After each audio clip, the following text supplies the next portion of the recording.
Okay, we're on here with Nick Gonzales. I'm Mike Orchard at College Athlete Advantage. We're here with Nick Gonzales, a junior in New Mexico State. A lot of you guys probably know who he is. But the first thing I want to say is, and I gave Nick a hard time for this, I got bumped twice for this interview. And I said, listen, Nick, I said, you're not in the big leagues just yet. But I said, once you're in the bigs, you can bum me all you want to. But Nick, thanks for coming on today. Yeah, thank you for having me. I appreciate it. Awesome. Well, the first thing I have for you is I just think what I remember about you is you were always serious about your craft. You know, when I knew you from a sophomore and junior in high school, you had this serious undertone to being productive, getting things done. And before we got on the call today, you actually showing me your home office you have at your house there. Why don't you go ahead and show everybody kind of what that looks like? Yeah, no problem. So I have do my work, and this is chalkboard so I can write on here whenever I forget stuff or my notes.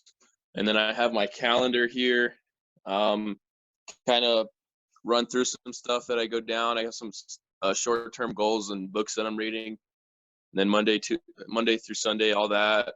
And then I have some fan mail that got sent to me. And then over here, I have my batting gloves, some balls that I've collected throughout the years, SEC, Big Ten, WAC, then Cape Cod balls, and then minor league balls. And then over here, got my gloves and these are kind of my two favorite trophies, so I keep these here, the batting champion and then Cape Cod All-Star, and then bats and gloves and you name it, got it in here. And then I have another chalkboard wall where some of my favorite players that I've played with before they leave town, they come and sign. So I have all my, closest friends that come and sign stuff on here. And it's just good stuff to look at. No, I love it. Just really impressed on kind of your work cave, if you will, there too. So one more thing to add on top of how serious you are. And one of the stories I recall back in high school is that you were soft tossing with your girlfriend, and supposedly the story goes, you hit a ball that hit her off the arm, and then you made her finish the bucket. Is that true? Kinda. She was throwing short toss underhand behind an L screen, and I had told her your shoulder's kind of sticking out a little bit. Can you please be careful? And she's like, I'm fine. And then the next one, of course, I hit her in the shoulder. But we didn't continue throwing. I think I was done after that, and I haven't done that since. Actually, I haven't hit with her since like that. She'll feed on the tee and stuff, but I'm so scared to hit her now that I don't even like her throwing or anything. Going back to high school, which has been a few years for you, the way I recall was really good sophomore year, a down junior year, and a good senior year. And I recall your junior year kind of being really ahead of a lot of pitches, kind of fouling balls off into the third base side. Yeah. How do you recall yourself being a good player in high school, and what the recruiting process for you during that time was? Yeah, I definitely had people looking, and like you said, I had a down junior year, and I didn't really perform when I needed to perform. Sophomore year, I played, how I usually play, just loose and free and had fun. Junior year, I, put a little too much pressure on myself, and the maturity level wasn't there as well. So I kind of, led into the down play. And then senior year, obviously, being able to just go and play was pretty easy because I was already going to go to New Mexico State and everything and wasn't really worried about anything else. What do you think led to you putting extra pressure on yourself junior year? What led to actually kind of having that heaviness to your play? Yeah, I think it was just, I saw people around me who I knew I was better than or whatever, getting looks or getting scholarships. And that kind of just led to, putting that pressure that I should have been that, or I should have done something like that, when in reality, just playing the game will lead to bigger things than the pressure.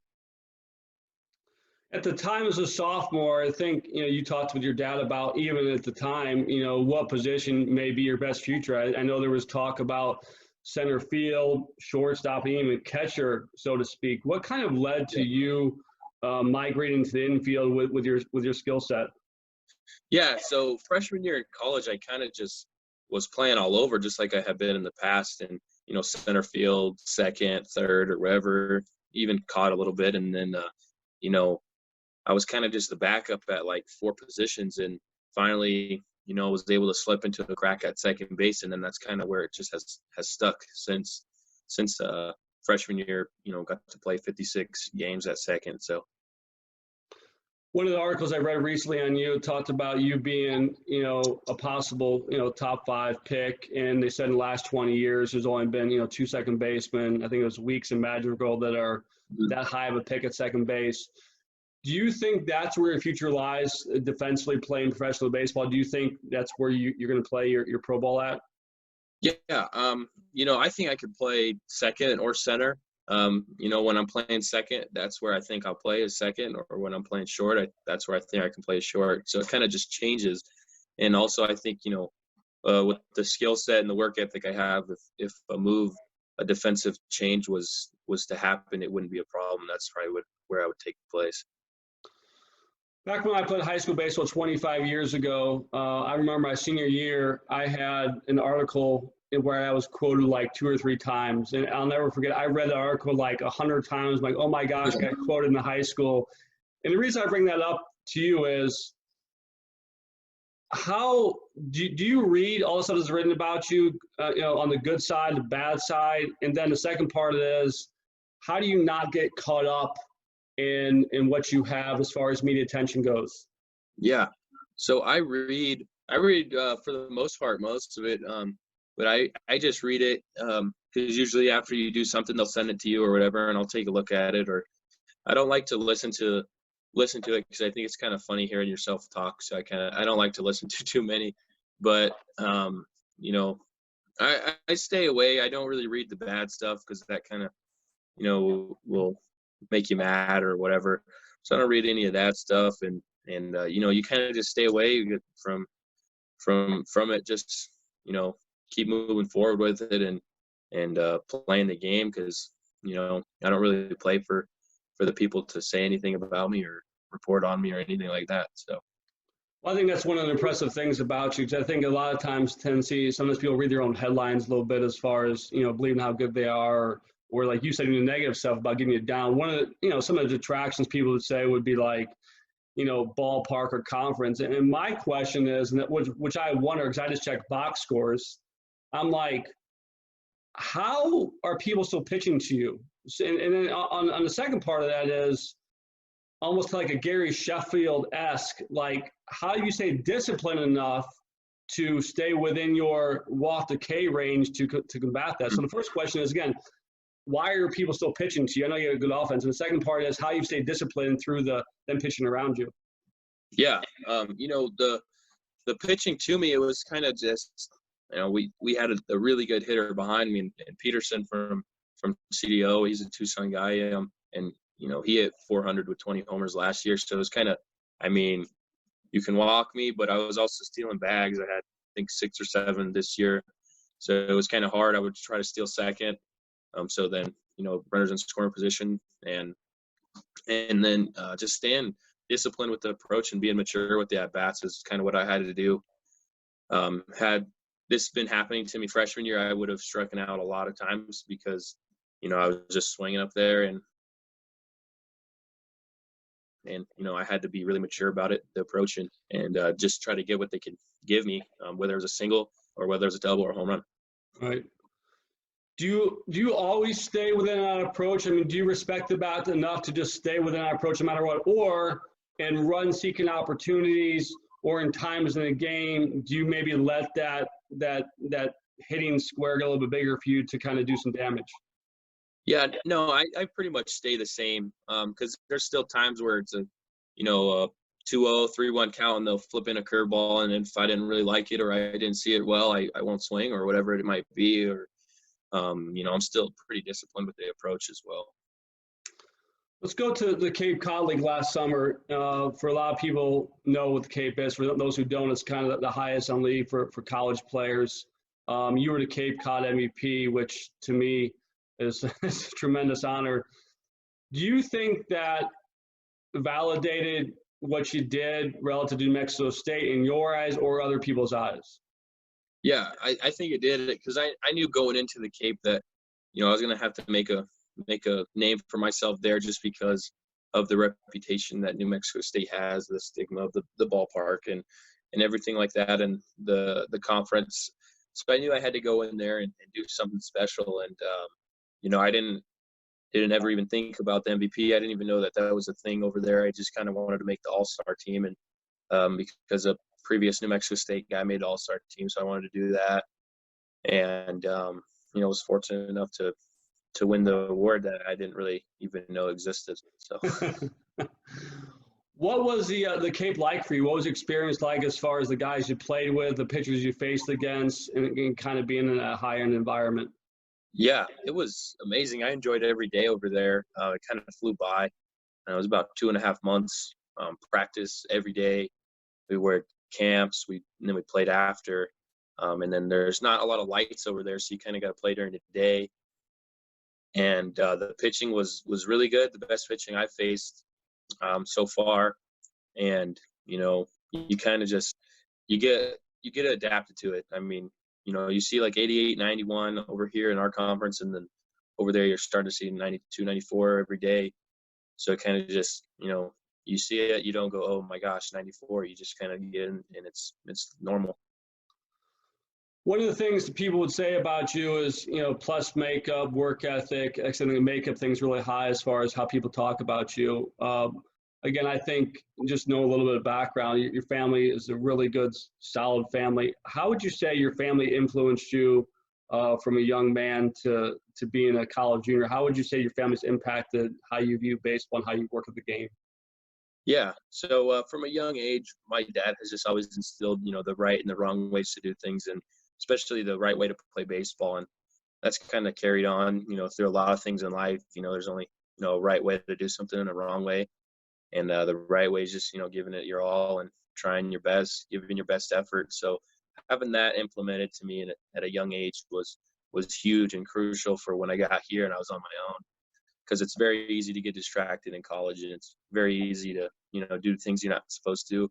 So, when you have that goal in mind that you want to be and you can see it, it's easy, especially with the groundwork my parents put in when I was a little kid.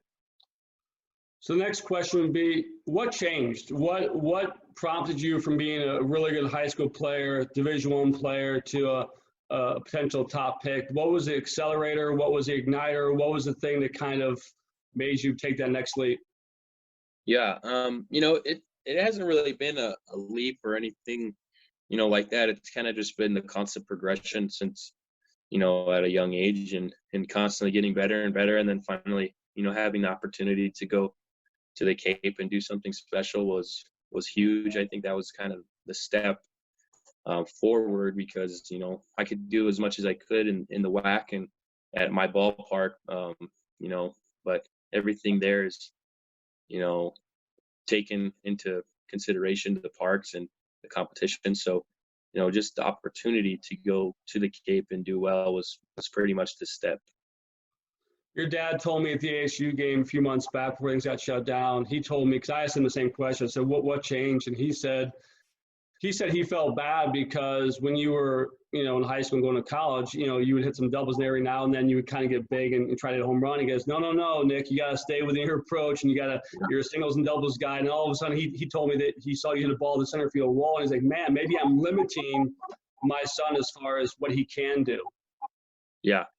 No, not really. He was always right. I tried to hit homers. I would try to hit the ball further, and it would never work. It never really helped. And then, sticking to that approach that he kind of taught me at a young age is what has led me to, hitting more home runs and hitting for more power. Now, during this time before the draft, I'm sure you're meeting with a lot of professional teams. Used to be, in person. They'll do in-home meetings and whatnot. I'm probably sure do a lot of Zoom calls. Met with a lot of teams. Is there anything that surprised you that, like, about the meetings with the teams that you were like, wow, I didn't realize they were going to ask that, or I'm surprised it kind of went that way? You don't have to name a team or a question, but is there anything that surprised you from meeting with professional teams? Yeah, they just like to ask personal questions to kind of get to know who you are because, outside of baseball skills, there's, a lot of things that can contribute to being a good player later on. And that's kind of what they look to find. And so they ask about your family and, some things you've had to deal with growing up or anything like that that you would want to share. And, you know, it's, it's not, there's not a lot of questions about baseball, it's kind of just to get to know you better and make sure that they're dealing with a good person. From age 6 to however you're old now, you probably never had a period of time where you haven't played 6, 7 weeks of baseball. Are you going Yeah. nuts? Yeah, I am a little bit. I'm fortunate enough to still have a training facility over here where I can lift and hit and do all that. But if I didn't have that, I don't know what I would be doing right now. It'd be tough for me for sure. Professional baseball is every day, and you've been doing it baseball every day for a long time. What do you think the biggest adjustment will be once you go from college to professional baseball? What would be the biggest thing you think you have to adjust to when you get to that environment? Yeah, I just think it'll be tough to adjust just the life of a pro baseball player. But outside of baseball stuff, I don't think it's going to be an adjustment for me. I think it's going to be extremely fun and it'll be a fun adjustment if there is any. Just playing every day, practicing every day, and being around the guys every day and doing that it just sounds like a dream. So. Couple more questions here. Actually, one more question. And then I wouldn't ask this question if there wasn't the deep analytics on things too. If you were pitching to yourself, how would you get yourself out? I don't know. I can't pitch. I just throw a fastball really. I just try to throw a fastball as hard as I can, so it wouldn't work if I was pitching. Okay, not you pitching, not actually you pitching, but if somebody was pitching against you and they had to get Nick Gonzales out, and again, this is all going to, you're going to, people are going to have all the data on you anyways. How would you get yourself out if you had somebody else's stuff? I'll just probably lob in a pitch or something. Lob it in there like 60 miles an hour or something. Just do that. Fair enough. That'll probably work, honestly.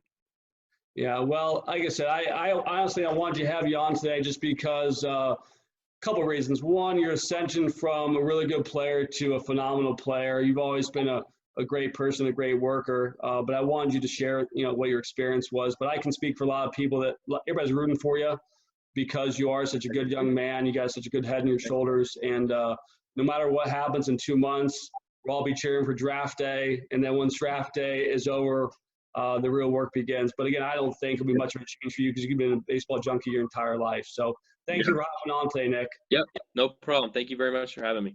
Talk to you soon. Yep. All right. Sounds good. Bye.